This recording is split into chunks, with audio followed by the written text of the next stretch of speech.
Leitura do capítulo 4 do livro Cântico dos Cânticos do irmão Hudson Taylor. Comunhão novamente interrompida. Restauração. Cântico dos Cânticos, capítulo 5, versículo 2 e capítulo 6, versículo 10. A quarta sessão começa com o discurso da noiva às filhas de Jerusalém, na qual ela narra sua recente e triste experiência e suplica a ajuda delas em seu problema. Ela perdeu novamente a presença e o conforto de seu noivo.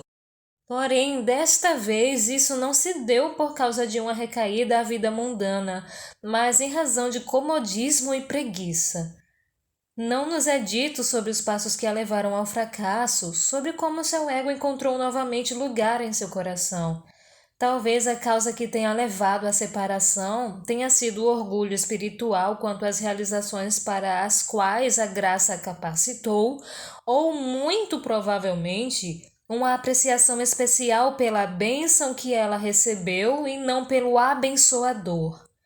Ela parece ter ficado totalmente inconsciente da sua queda, ocupada e satisfeita consigo mesma, praticamente não percebeu a ausência dele. Ela descansava, mas sozinha, nunca perguntando aonde ele teria ido ou com o que estava ocupado. E mais do que isso, a porta de seu aposento não estava apenas fechada, mas trancada, uma evidência de que o retorno dele não era nem muito desejado, nem tampouco esperado. Apesar do coração dela não estar tão distante dele, havia uma canção em sua voz que despertou ecos em sua alma, como nenhuma outra voz poderia ter provocado. Ela ainda era um jardim fechado, uma fonte selada no que diz respeito ao mundo. A armadilha dessa vez era mais perigosa e traiçoeira, porque era praticamente desconhecida. Vejamos a narrativa dela. Eu dormia, mas o meu coração velava. Eis a voz do meu amado que está batendo. Abre-me, minha irmã, querida minha, pomba minha, imaculada minha, porque a minha cabeça está cheia de orvalho, os meus cabelos das gotas da noite.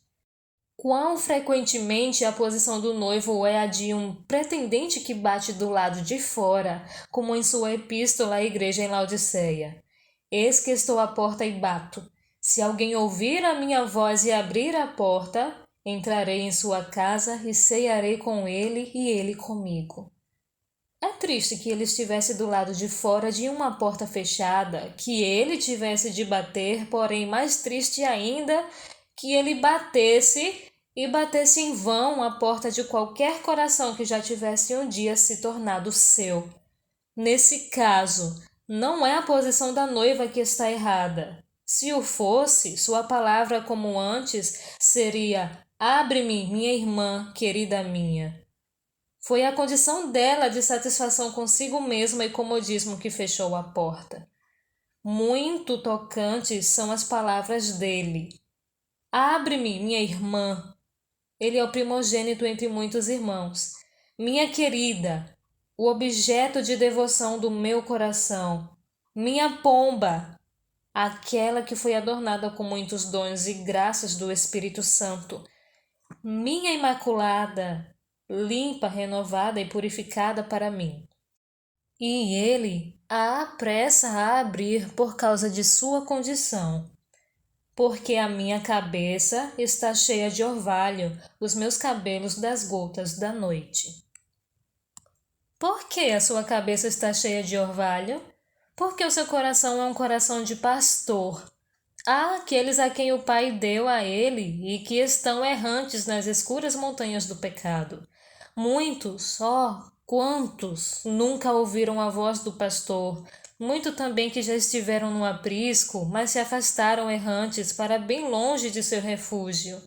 O coração que não pode nunca esquecer tem de buscar as ovelhas errantes até que a última perdida seja encontrada. Meu pai trabalha até agora e eu trabalho também. E será que ela, que recentemente estava a seu lado, que com muita alegria enfrentou os covis dos leões e os montes dos leopardos, vai deixá-lo buscar sozinho as ovelhas errantes e perdidas? Abre-me, minha irmã, querida minha, pomba minha, imaculada minha, porque a minha cabeça está cheia de orvalho, os meus cabelos das gotas da noite. Nós não conhecemos uma súplica mais tocante na palavra de Deus e mais triste ainda é a resposta da noiva. Já despi a minha túnica, hei de vesti-la outra vez? Já lavei os meus pés, tornarei a sujá-los? Quão triste é que se possa ter desfrute em conferências e convenções, banquetear-se em todas as boas coisas que nos são oferecidas e ainda não estar preparado para deixar tudo isso e com empenho negar a si mesmo para ir e resgatar os perdidos. Ter prazer no descanso da fé, enquanto esquecido de combater o bom combate, permanecer sobre a pureza e santificação efetuadas pela fé, mas ter pouca consideração para com as pobres almas que estão em sofrimento na lama do pecado. Se nós pudermos tirar os nossos vestidos quando Ele gostaria que estivéssemos vestidos, se nós pudermos lavar os nossos pés enquanto Ele está sozinho galgando as montanhas, não seria isso uma triste falta de comunhão e unidade com o nosso Senhor? Não encontrando nenhuma resposta por parte da tardia noiva, seu amado meteu a mão por uma fresta e o coração dela se comoveu por amor dele. Cântico dos Cânticos, capítulo 5, versículo 4. Mas, meu Deus, a porta não estava apenas fechada, mas trancada, e o esforço dele para garantir uma entrada foi em vão.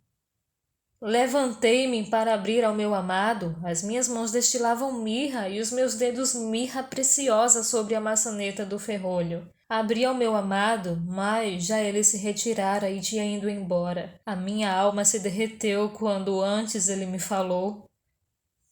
Quando já era tarde demais, a noiva se levantou. Ela parecia estar mais interessada em ungir suas mãos com mirra líquida do que em rapidamente receber seu senhor que esperava, mais ocupada com suas próprias graças do que com o desejo dele. Nenhuma palavra de boas-vindas foi falada, apesar de sua alma ter se derretido, e o ofendido se retirou antes que ela estivesse pronta para recebê-lo. Novamente, como no capítulo 3, ela teve de sair sozinha para buscar o seu Senhor. E dessa vez suas experiências foram muito mais dolorosas do que na ocasião anterior. Busquei-o e não achei, chamei-o e não me respondeu. Encontraram-me os guardas que rondavam pela cidade, espancaram-me e feriram-me, tiraram-me o manto, os guardas dos muros. A primeira recaída dela foi por inexperiência. Se uma segunda recaída veio a acontecer por descuido, ela deveria pelo menos ter estado preparada e pronta quando intimada a obedecer. Não é algo sem importância habituar-se a ser tardio em obedecer, mesmo no caso de um crente. No caso de um não crente, o resultado final da desobediência é algo terrível. Atentai para a minha repreensão. Eis que derramarei copiosamente para vós outros o meu espírito, e vos farei saber as minhas palavras. Mas porque clamei, e vós recusastes, porque estendi a minha mão, e não houve quem atendesse, antes rejeitastes todo o meu conselho, e não quisestes a minha repreensão, também eu me rirei da vossa desventura, e em vindo o vosso terror eu zombarei. Então me invocarão, mas eu não responderei. Procurar-me-ão, porém não me hão de achar. O desvio da noiva, apesar de doloroso, não foi definitivo, pois foi seguido de arrependimento verdadeiro. Ela saiu adiante na escuridão e buscou pelo noivo. Ela chamou, mas ele não respondeu, e os guardas a encontraram, mas espancaram-na e feriram-na. Parece que eles avaliaram com mais exatidão a gravidade do desvio dela do que ela mesma. Os crentes podem estar cegos às suas próprias fraquezas. Outros, entretanto, podem percebê-las, e quanto mais elevada for a posição em relação ao Senhor, mas certamente qualquer falha será tratada com reprovação. Ferida, desonrada, fracassada em sua busca e quase em desespero, a noiva se volta às filhas de Jerusalém e, narrando a história de suas tristezas, conjura-as a dizer ao seu amado que ela não é infiel ou desatenciosa com ele. Conjuro-vos, ó filhas de Jerusalém, se encontrardes o meu amado, que lhe direis? Que desfaleço de amor.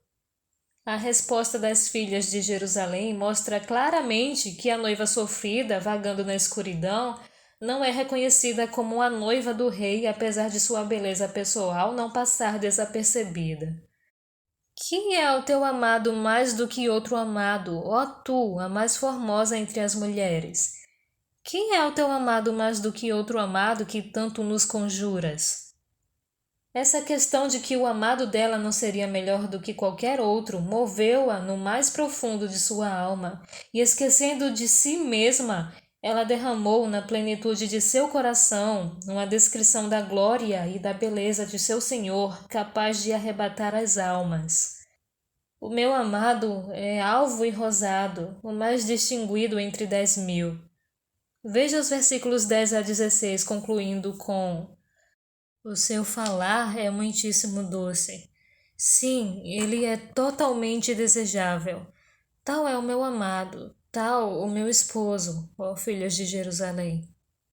É interessante comparar a descrição que a noiva fez do noivo com a descrição do ancião de dias em Daniel capítulo 7, versículo 9 e 10, e a do nosso Senhor ascendido em Apocalipse capítulo 1, do versículo 13 até o 16. As diferenças são muito peculiares. Em Daniel 7, nós vemos o ancião de dias sentado no trono do julgamento. Sua veste era branca como a neve e os cabelos da cabeça como a pura lã. O seu trono eram chamas de fogo e suas rodas eram fogo ardente. E um rio de fogo manava e saía de diante dele. O Filho do Homem foi trazido até ele, e foi-lhe dado o domínio e glória e o reino eterno que jamais será destruído. Em Apocalipse 1, nós vemos o Filho do Homem vestido de vestes talares, e a sua cabeça e cabelos eram brancos como a alva lã. Mas a noiva vê o seu noivo em todo o vigor da juventude, com cachos de cabelos pretos como o corvo. Os olhos do Salvador acendidos são descritos como chamas de fogo, mas sua noiva os vê como os das pombas junto às correntes das águas. Em Apocalipse, sua voz como voz de muitas águas e da boca saía-lhe uma afiada espada de 2 gumes. Para a noiva, seus lábios são como lírios que gotejam mirra preciosa, e o seu falar é muitíssimo doce. O rosto do Salvador ascendido brilhava como o sol na sua força, e o efeito da visão em João, quando o vi, caí a seus pés como morto. Não foi diferente da visão de Saulo quando estava próximo a Damasco.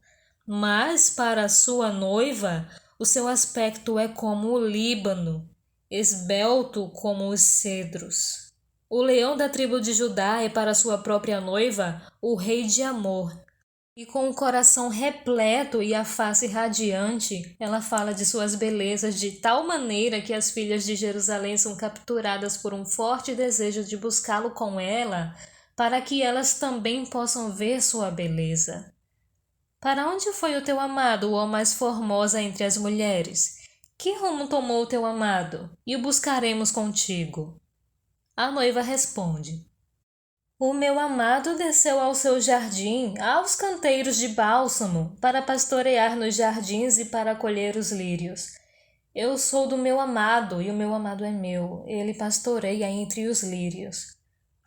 Abandonada e solitária como parece estar, ela ainda se reconhece como um objeto da afeição dele, e o reclama como seu.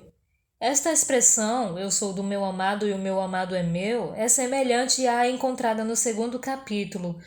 O meu amado é meu e eu sou dele, porém com uma diferença digna de nota. Ali, o seu primeiro pensamento em relação a Cristo era o seu direito sobre ele. O direito dele sobre ela era secundário. Agora, ela pensa primeiramente no direito dele e somente depois no dela. Nós vemos um desenvolvimento mais avançado da graça no versículo 10 do capítulo 7, onde a noiva, esquecendo-se totalmente de seu interesse, diz: Eu sou do meu amado e ele tem saudades de mim. Tão logo ela pronunciou estas palavras e reconheceu a si mesma como possessão de direito dele, um direito que ela repudiou quando o manteve do lado de fora das grades, o noivo aparece e, sem nenhuma palavra de censura, mas com doçura, diz a ela quão bela ela é aos seus olhos e a louva perante as filhas de Jerusalém. A ela ele diz: Formosa és, querida minha, como Tirsa, a linda cidade de Samaria, aprazível como Jerusalém, a gloriosa cidade do grande rei, formidável como um exército com bandeiras.